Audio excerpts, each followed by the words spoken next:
Hello and welcome to the Socially Awkward Podcast, a hospitality marketing podcast. I'm your host, Calvin Tilokee, and I am here today with Blake Ruschman of Ecodrive. Hey Calvin, how you doing? Good. How are you, sir? Doing well, doing well. Can't complain. Good. Great to have you on the show. Looking forward to our conversation today. So tell us a bit about yourself, your background, and what you're doing now. Yeah, absolutely. So, like you mentioned, my name is Blake. I'm one of the co-founders here at Ecodrive. A little bit of my background come from the digital marketing space. So, Ecodrive was actually born out of a digital marketing agency, but Hmm. been in that world for a long time, working with companies of all types. Was initially weighted in the e-commerce sector, and then that quickly grew to every type of company you can imagine, including hospitality. Largely focusing on those digital assets, but also have some background, a little side hustle way back in the day, even in some out of home advertising. So always been in this sort of strategic digital marketing space, but got a degree in finance. So I've always sort of blended those two, where when looking at marketing, how does that tie in Hmm. with measuring ROI, those KPIs, and making sure that, pair of that performance marketing, which is super important, as opposed to just throwing dollars out into the ether and hoping that there's a return. Absolutely. Yeah. No, you're hitting it on the head, for sure. That's a big part of my agency, how we do things. It's You've got to have ROI. If there's got to be a return on what you're doing. So before we get into EcoDrive, what you're doing now, because I mean that's a big topic for me always to talk about. What sort of KPIs do you look at? In the digital space, having that finance background, what sort of things are you looking at to make sure you're delivering an ROI for clients?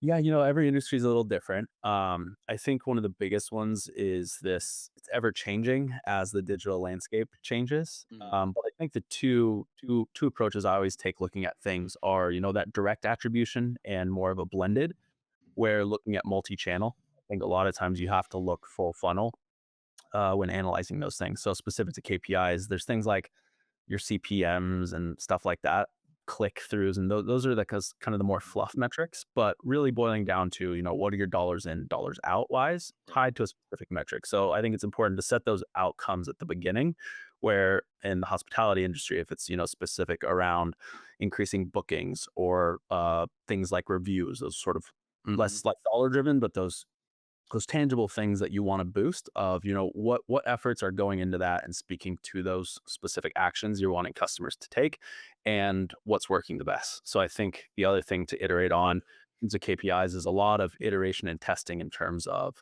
Hmm. what much never being too tied to one message or creative or strategy, Hmm. and let data do the talking. Can't tell you how many times Yeah.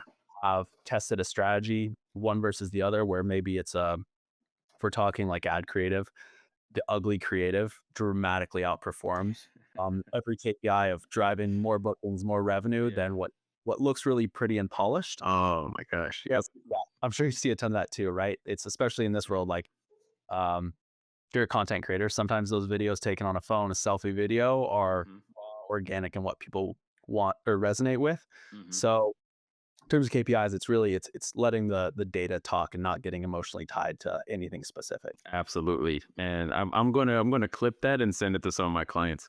Yeah, I mean, it's easier. It does require some, yeah, you have to stick to your guns, because it's not always Yeah. comfortable. I think a lot of times too with brands of all types is they wanna have this really curated image of their Mhm. brand, and yet when you talk about like a platform like TikTok, the best stuff is sort of looking under the hood, the more raw, unfiltered. So, experimentation couldn't be a bigger fan of.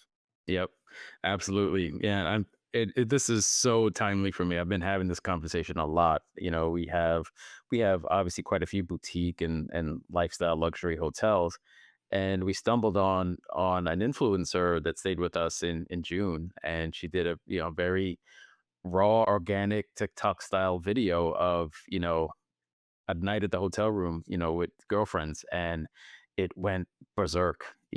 Every metric that you want to look at is up: reach, followers, clicks to the website, click through rate, everything skyrocketed.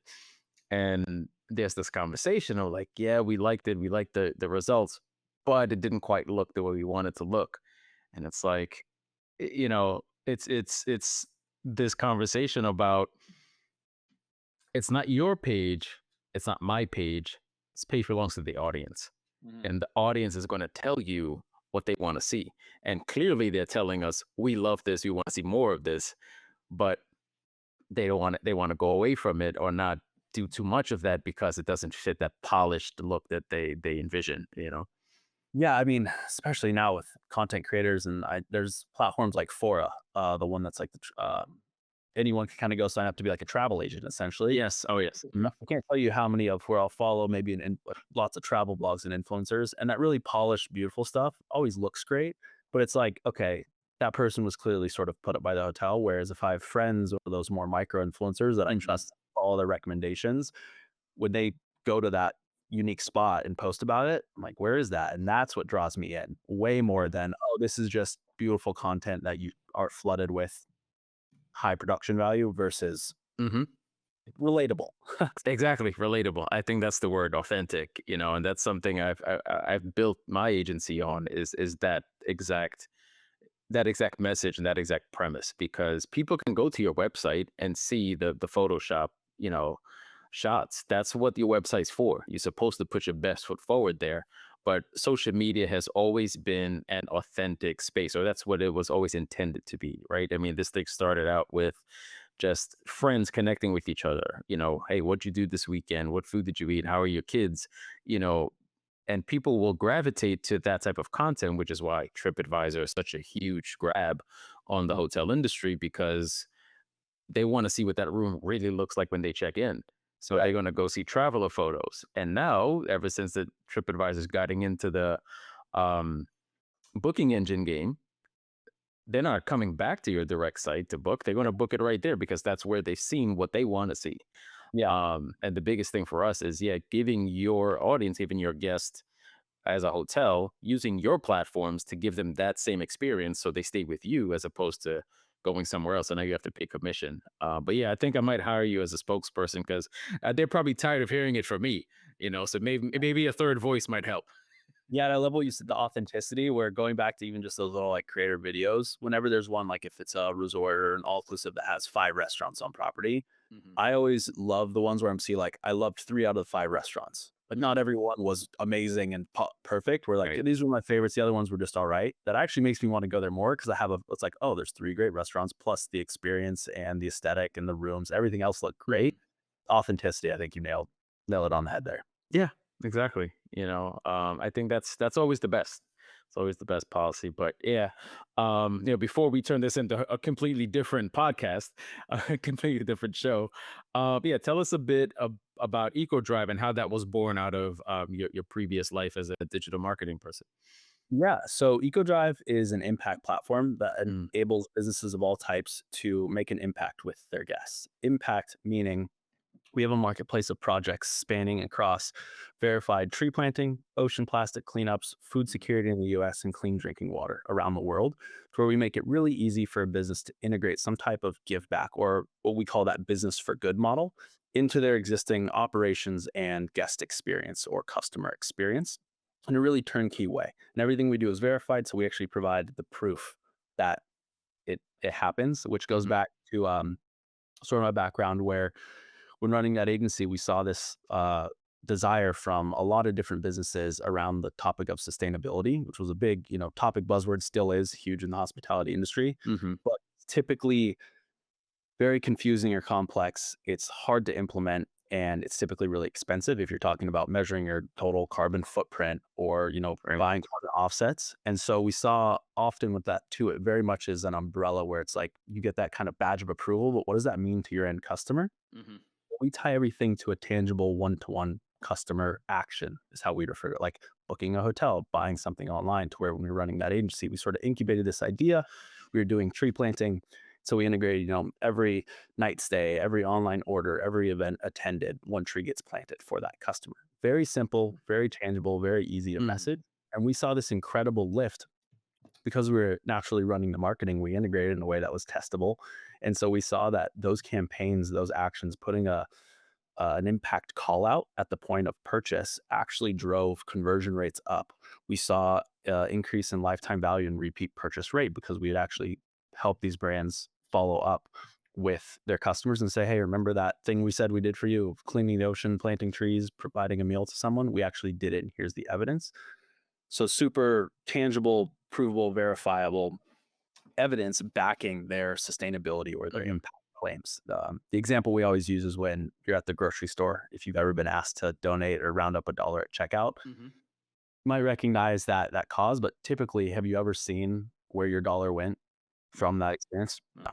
Because we do everything digitally native, we can actually provide that evidence. So when that claim is being made on behalf of customers, Mhm. the business can back it up and show them that, hey, your tree was planted. Here's where. Here's the timestamps, the geolocation, and the content of the before and after of the tree planting, the ocean cleanup, the person Mhm. that got water, the people you helped. That's awesome. And how are the locations chosen? Is that something chosen by your side or the hotel? Yeah, so both. So we have this marketplace of lots of different locations and projects all around the world.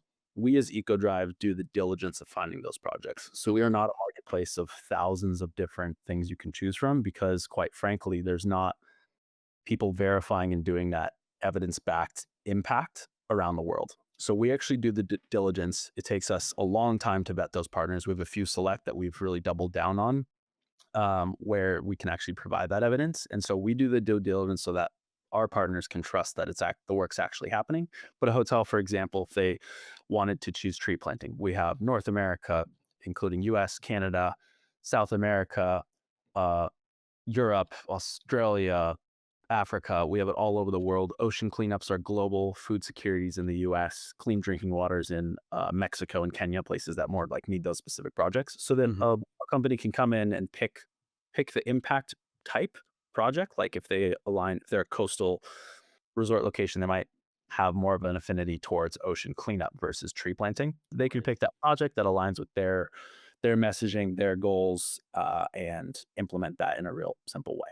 Yeah, that's awesome. That's a very interesting way to go about, for a hotel, go about being sustainable and green initiatives. Obviously, my background is in revenue management, working in hotels, and a big part of the RFPs, for those listening, that's a request for proposal.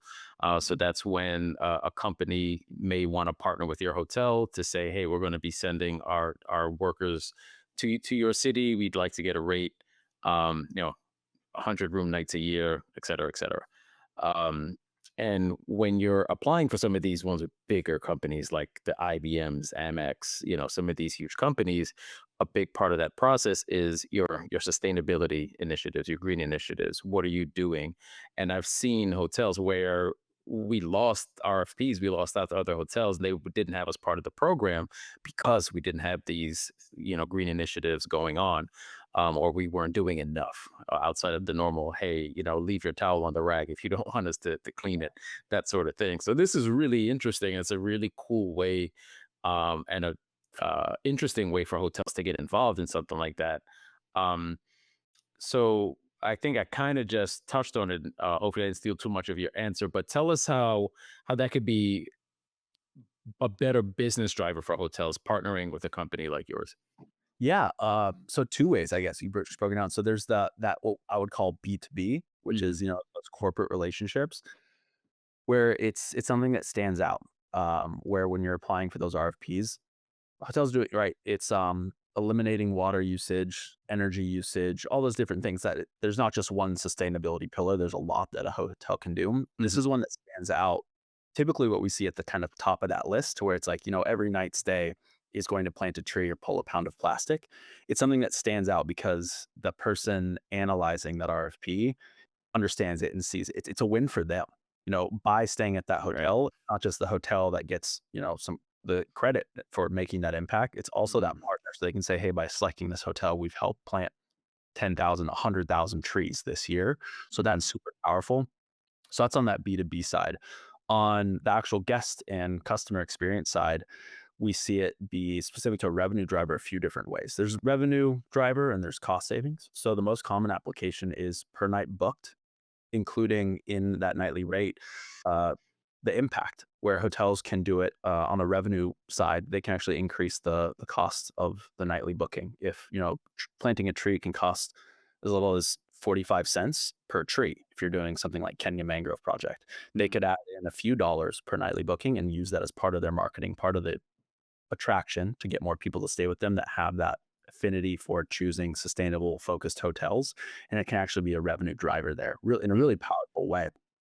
Um, so that's one. And then on the cost saving side, incentive, like you mentioned, hanging the towel, where a lot of hotels use this to incentivize housekeeping opt outs, where they're saying, hey, for opting out of housekeeping, we're going to do X, Y, and Z impact for you. And we see a Mhm. huge spike in those opt outs as well, which helps us with labor and cost savings. Yeah, and how do you feel a program like this would help drive guest loyalty? So, one, just on that upfront where it's like, okay, they know that this hotel is committed to sustainability and making a positive impact on the world. Mhm. But because we verify everything, that longer tail end of post stay, the updates that a hotel can do saying that we call it the impact updates, something along the lines of email or SMS pushes, literally saying, hey, your tree's getting ready to be planted. Your pound of plastic's getting ready to be pulled from the ocean. Mhm. Super obnoxious subject line for an email, but I'm telling you, crazy open rates. And what that Yeah. does, it re-engages that customer down the road. Setting those triggers, it can be 30 days, it can be 90 days, it can be a year down the road, saying, hey, thank you for staying with us. You made an impact. And it brings them back into that funnel, reminds them you're there, book another night. You can incentivize them with, hey, instead of maybe book another night, it's plant another tree, pull another pound, feed Mhm. another person. And so in terms of the loyalty, it's huge on that side. We've had others that have even baked it into their loyalty to where they have those, guests that are recurring, they stay at their hotel often for work travel or personal. Mhm. And they sort of build their own little forest or their own little cleanup where, by staying with them 10 times this year, they've planted 10 trees and they have their own little kind of dedicated forest. And they even build that into their back end portal for that guest so that they can see uh, those things or even use points and credits and things like that to contribute towards impact versus maybe nightly rates. Yeah, that's pretty cool because I'm envisioning, maybe like a chain of hotels that has locations in different areas. Mhm. If you're doing one of these initiatives and where, say I'm staying in New York, but that chain also has something in Kenya Mhm. or Costa Rica or something, and hey, well, next time maybe I can go and actually see the trees. I could see the ocean that I'm helping clean up, and I think that'd be a good way to build loyalty to the brand. And they literally can. Part of that evidence is they're seeing the location, like latitude, longitude, exact locations of where those trees are Mhm. planted, where the ocean was clean. So they, in theory, could like the ocean cleanups we have a lot in Bali, huge travel destination. Okay. It's Yeah. Florida too. They can go look at beaches that had been cleaned and actually go visit those, which is really cool. Yeah. That's awesome. That is really cool. Um, so as far for like from a marketing standpoint, and guest engagement, how do hotels typically market these initiatives, and what strategies have you seen best work? Yeah.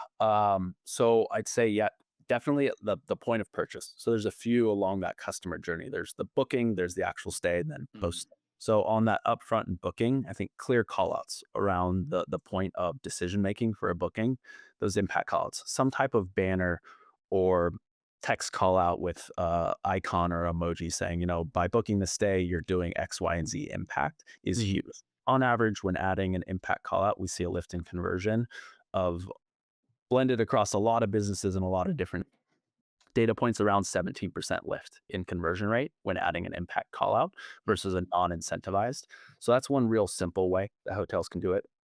And then the fun stuff is I think a lot more of that guest communication leading up to booking while they're staying at the hotel. So pre-check-in messaging, talking about Mhm. uh, pack they're making via email, via SMS, via an app, if they're using that with a push notification. A lot of cool stuff they can do there.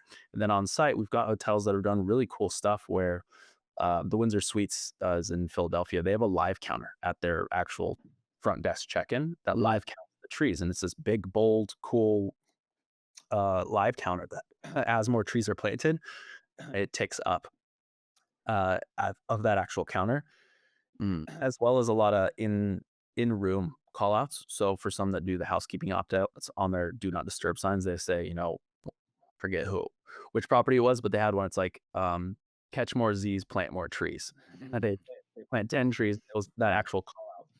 on there, plus QR codes. So that's another really interesting one. We provide a lot of tools in terms of like that tree tracking, the ability for the customer to actually track their specific tree that was planted, pound of plastic that was pulled. They could scan a QR code and register that. So a Mhm. lot of cool signage and engagement and experiential things at the actual location that very, very easy to implement and have a really powerful cut because it draws the eye. And a lot of times what we're with the teams to actually train those people to make sure they're educated on the project that was chosen. Actually, that Windsor Suites, they originally did Kenya and then they switched to Haiti because they had a lot of people from Haiti that work at the hotel. So they Mhm. want to support that Yeah. project.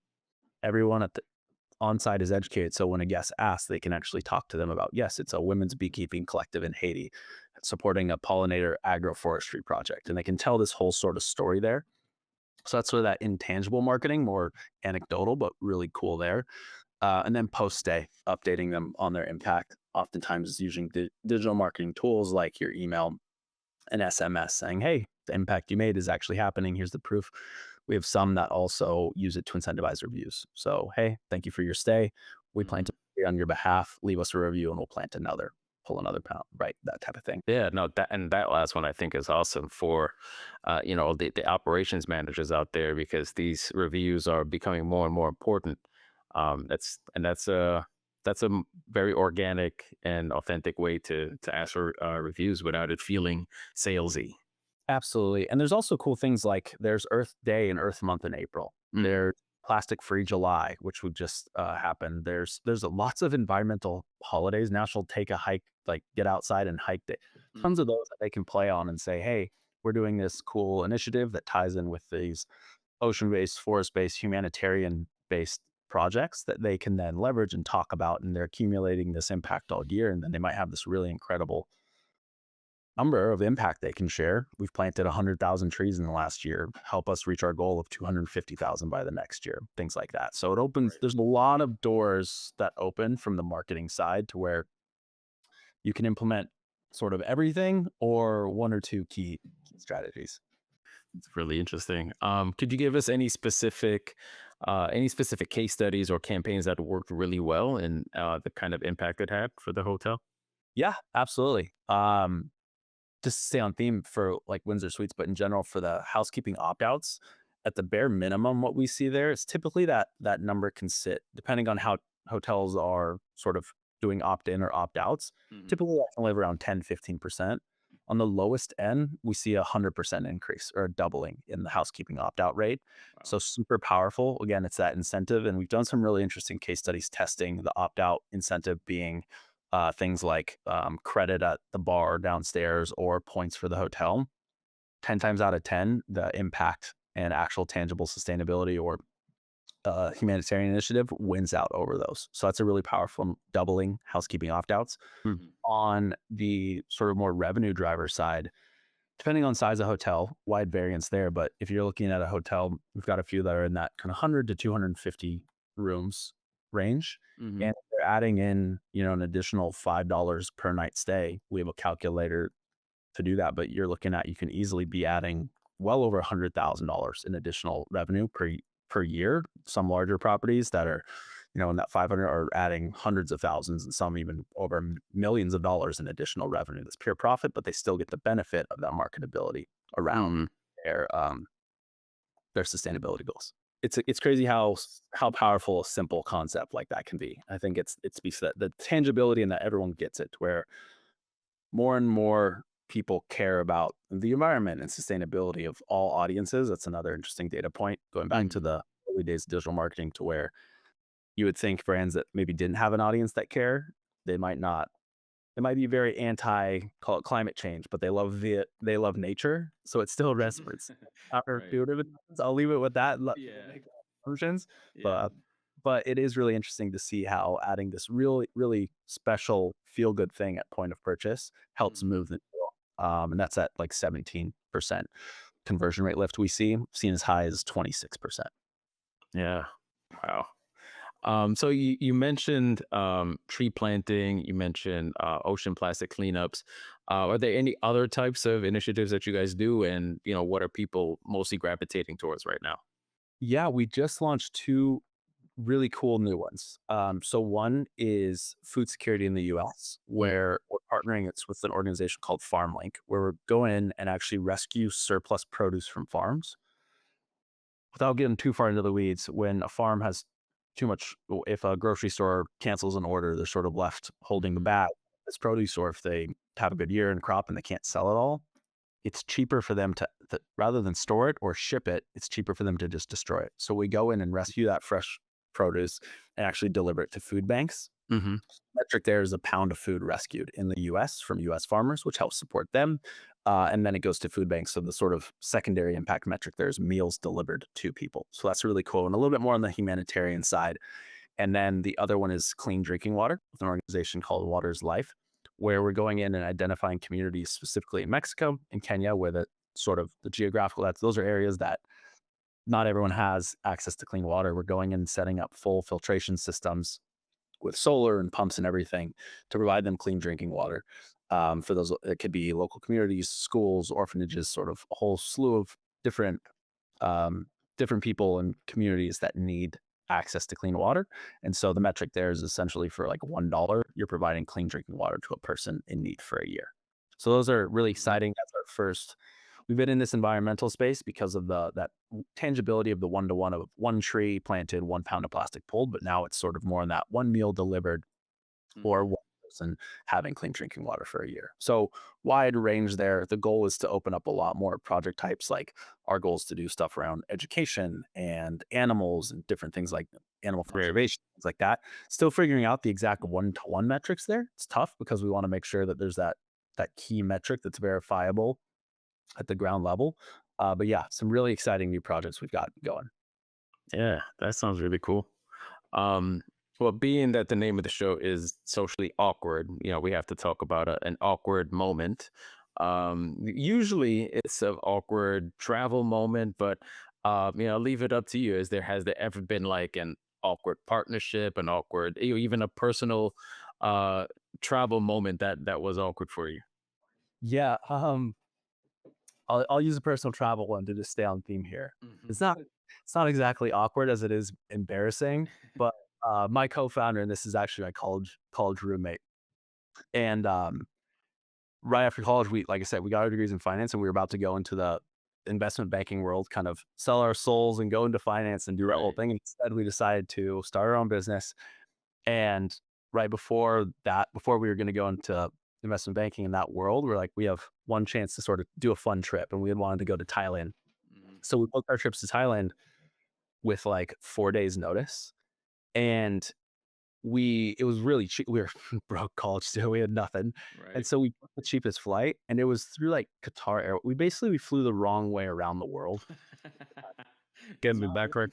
Yeah, not realizing it, and, like, halfway through the trip when we were booking our flight home, we're like, "Why did it take so long to get here, and why is it gonna be so fast going back?" And Yeah. so, yeah, just a little awkward, a little embarrassing of just not our brightest moment. We're like, "That's why it took 40 hours to get here, Oh way too much man. travel," and so that was not our brightest moment, a little Yeah. awkward. We looked at each other and realized it, but that's a good self self-deprecating story. Right, right. Well, hopefully you save some money at least. We did, it was way cheaper, especially at Yeah. that like, not like we probably couldn't have done it at normal times, but we found this great flight, we're like, "Look, we have to book it," and didn't even think about looking at the map.